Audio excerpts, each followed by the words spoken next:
Gaza is an early warning. Will the world heed it? An opinion piece for Middle East Eye from Ammiel Alcalay, January 1st, 2026. As Israel's genocide continues unchecked, we must examine how the destructive forces of imperialism are transforming the region.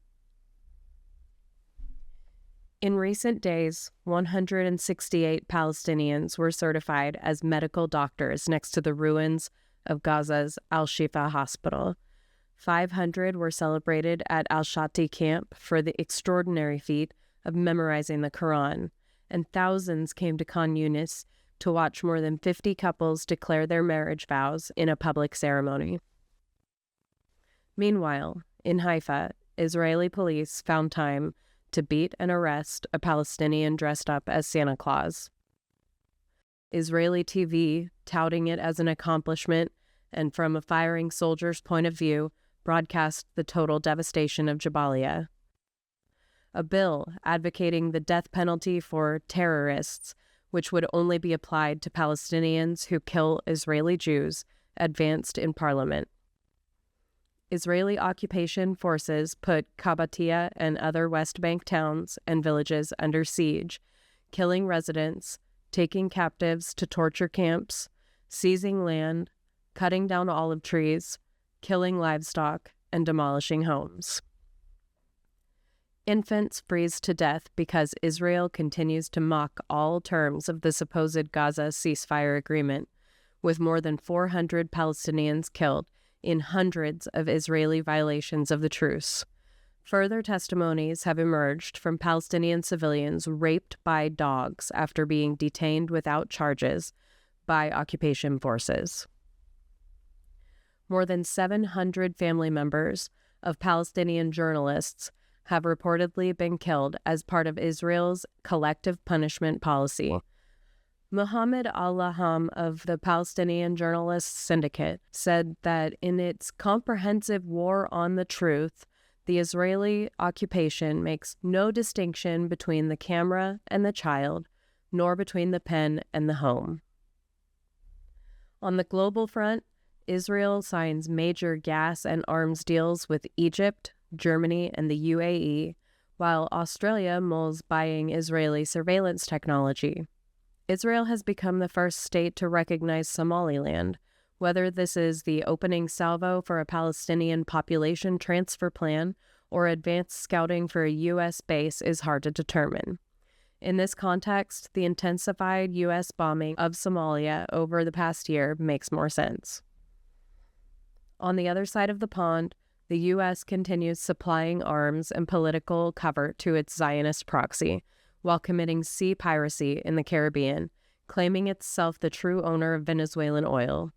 Machinations over Iran continue as Israeli Prime Minister Benjamin Netanyahu meets U.S. President Donald Trump yet again at Mar-a-Lago. Trump appoints Zionist czars of acceptable expression and signs executive orders barring entry to Palestinians through new visa regulations. Diminishing horizons.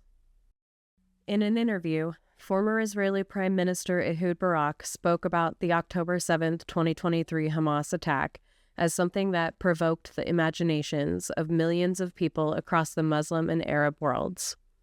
Imagine 1 million people with pitchforks and machetes start walking towards Israel together. The imagination was ignited. As Palestinians fight for their very survival, world powers simply want to pave over the rubble under which thousands of men, women, and children still lie unburied in Gaza. Any other course of events must be deemed unimaginable. Unlikely as it might seem, the official 9/11 Commission report also discusses imagination. It comes to the startling conclusion that due to 4 kinds of failures in imagination, policy, capabilities, and management, revealed in the 9/11 attacks, imagination itself must be institutionalized, as those suffering from addiction or mental health issues might once have been. In other words, the act of flying planes into tall buildings, though already depicted ad infinitum in video games and movies, had been unimaginable before the 11th of September 2001, and thus policies to prevent such a thing had not been implemented. The report goes on to state, "It is therefore crucial to find a way of routinizing, even bureaucratizing, the exercise of imagination." Rather than a projection of some desired future of total control, however, this was more akin to a description of what Washington and its Israeli proxy had already modeled, with diminishing horizons in all areas of thought, inquiry, and policy, and the world divided into us and them. The 25 years since 9/11 have been characterized by the sheer hysteria of the West's war on terror and the projection, building on decades of popular film imagery and media saturation, of the specter of Islamic, Arab, and Palestinian terrorism, an indicator that fluctuates like a thermometer depending on the geopolitical temperature of the time. The war on terror left millions dead and displaced in its wake, with countries utterly destroyed. And yet, these policies, the wars on Afghanistan and Iraq, the destruction of the Libyan state, sanctions on Iran, the U.S. role in Syria and Lebanon, are hardly a blip on the screen of American consciousness. Despite the Trump administration's rhetoric against embarking on more forever wars, its current Israel-first policies tell a very different story, leaving the uniparty of war very much in charge. Global awareness. But what has definitively changed is that after a century of Palestinian and regional resistance to Zionism and all manner of political, cultural, and scholarly activism, global awareness of the atrocities committed by Israel and the blatant injustices faced by Palestinians has finally prevailed. This is a sea change that must be built upon in every way possible, from political action to institutional, communal, and personal relationships. But we should never forget, even for an instant, that this change is paid for by the blood of Palestinians amid an ongoing genocide in Gaza, the scale of whose horrors will take many lifetimes to process. In the centers of power, we have barely begun to resist the structures enabling imperialism and colonization. We have also failed utterly in the essential task of conceptualizing and imagining the purpose of the kinds of destruction perpetrated by the U.S. imperial appetite.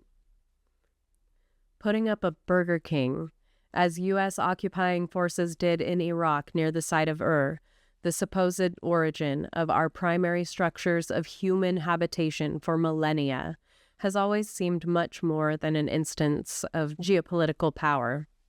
It was a relentless attempt to make the world in our own narcissistic image, to fundamentally destroy the continuum of life that has existed for thousands of years, and to create new paradigms centered on extraction and consumption, severing peoples and nations not only from their own resources, but from their very memories and the foundations of their existence.